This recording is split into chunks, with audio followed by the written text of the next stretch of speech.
భూమి వేరే వాటికి వినియోగించడానికి వీల్లేదు. మీరు వెధవ పనులు చేసి ఇంకేదో చేస్తా అనుకుంటే కుదరదు అని చెప్పారు. తప్పే ఉంది అందులో? కరెక్ట్గా చెప్పారు.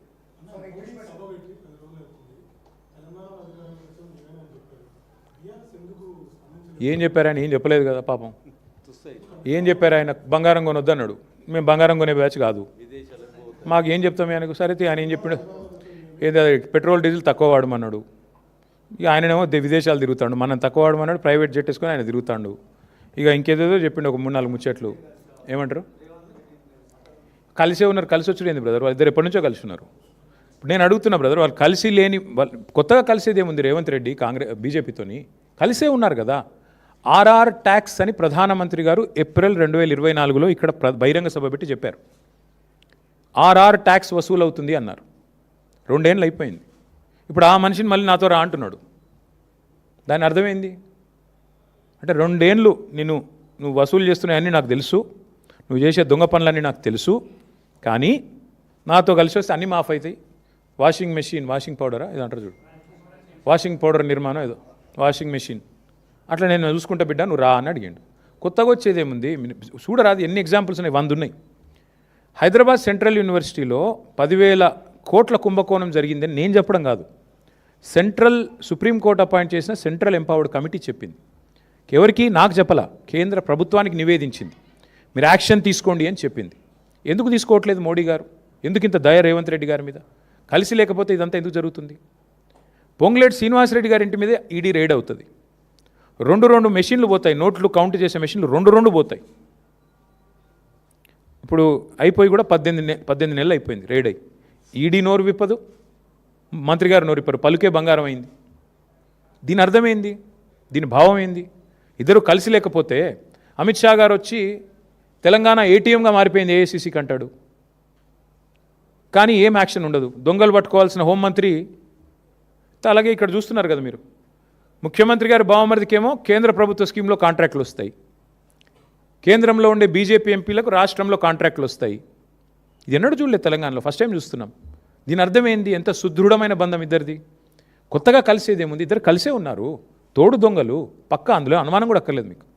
ఇప్పుడు అంతెందుకండి, ఇప్పుడు బండి సంజయ్ గారి కొడుకు ఎపిసోడు, దీన్ని బట్టి ఏమర్థమైంది రాష్ట్ర ప్రజలకి? ఇద్దరు తోడు దొంగలు, 2 పార్టీలు కలిసికట్టుగానే నడుపుతున్నాయి, కలిసికట్టుగానే వ్యవస్థల్ని శాసిస్తున్నారు. ఇది వాస్తవం. అవతలవాడు గొంతు లేనివాడు వాళ్ళకి మేము అండగా నిలబడకపోతే ఇవాళ అమ్మాయికి అన్యాయమే జరిగేది. ఇది వాస్తవం. ఇటు మీడియా మాట్లాడదు, అటు కేంద్ర ప్రభుత్వం మాట్లాడదు, రాష్ట్ర ప్రభుత్వం మాట్లాడదు. నేరస్తులను షీల్డ్ చేశారు, 9 రోజులు దాచిపెట్టారు. నేను అది పొద్దున వచ్చినప్పుడు వీడియో చూసిన. ఆ 9 రోజులు ఆ పిల్లగాడు ఎక్కడ దాక్కున్నాడట అంటే ముఖ్యమంత్రి గారి బంధువులు ఎవరిదో హాస్పిటల్ ఉందట, మెడికవరో ఏదో, అలా దాచిపెట్టి 28వ అంతస్తులు అని చెప్తున్నారు. ముఖ్యమంత్రి గారు సమీప బంధువులు, దగ్గర బంధువులు హాస్పిటల్లో దాచిపెట్టారంట. ఇది పరిస్థితి. నేను ఏదో వీడియో చూశాను, వాస్తవం ఏందో మీరు చెప్పాలి. మీడియా పరిశోధనాత్మక జర్నలిజం చేసేది మీరు కాబట్టి మీరు చెప్పాలి, మాకేం తెలుసు. భయ్యా, మా మీద ఎన్ని కేసులు పెట్టారు ఇప్పటికీ? అన్నీ ఎదుర్కొంటాం, మాకేం భయం. నేను ఒకటి చెప్తా ఉన్నా బ్రదర్, నేను పారిపోయేటోని కాదు, తండ్రి పేరు దాచుకునేటోని కాదు, కొడుకు పేరుకు నాకు సంబంధం లేదని చెప్పుకునేటోని అంతకంటే కాదు. దయచేసి కొడుకు పేరు నా పేరు జత చేసి రాయకండి అని గ్యాగ్ ఆర్డర్లు తెచ్చుకునే బాపత కాదు. మా నాన్న పేరు కేసీఆర్, నా కొడుకు పేరు హిమాంశు, నా పేరు కేటీఆర్. నాకు ఆ ధైర్యం ఉంది. ఏ కేసు పెట్టు ఏమన్నా పెట్టుకుని ఎదుర్కొంటా. అన్నీ ఉన్నాయి కాబట్టే, మేము అంత నిజాయితీగా ఉన్నాం కాబట్టే దేనికి భయపడమని చెప్తున్నా. కరెక్టే. ఎప్పుడు 9 రోజులు దాచిపెట్టి గోరుముద్దలు తినిపించి ఇంట్లో పెట్టుకొని బెయిల్కి అప్లై చేసి యాంటిసిపేటరీ బెయిల్కు కోర్టు వద్దంటే ఇంటర్మ్ రిలీఫ్ కూడా ఇయ్యా అంటే ఇక బాగుండదేమో అని అప్పుడు దిక్కులేక 9 రోజులు. నేను స్ట్రైట్గా అడుగుతున్న రాములు గారు, ఈ రాష్ట్రంలో ఇంకొక సామాన్యుడు ఎవరికైనా వాళ్ళ కొడుకు ఈ పని చేసి ఉంటే రేవంత్ రెడ్డి గారి పోలీసులు వాళ్ళ తండ్రిని విడిచిపెడుదురా? 9 రోజులు దాచిపెడితే తీసుకుపోయి కోదండం ఎక్కిపోదురు? ఎక్కడున్నాడు చెప్పు నీ కొడుకునని? వాస్తవం కాదా ఇది? మరి సామాన్యుడికి ఒక నీతి రేవంత్ రెడ్డి గారి ప్రభుత్వంలో, కేంద్ర మంత్రి గారికి ఒక నీతి ఎట్లుంటుంది? నీకేం ఆబ్లిగేషన్? ఆయన బీజేపీ అయినా, నువ్వు కాంగ్రెస్ అయినా, పేరుకి ఇద్దరు శత్రువులు. మరి ఎందుకు ఈ రహస్య స్నేహం ఏంది? ఎందుకు కాపాడుతున్నావు నేరస్తులను? నేరస్తులు ఎవరైనా ఓకే కదా, ఒకటే కదా, ఎందుకు కాపాడినారు మరి 9 రోజుల పాటు?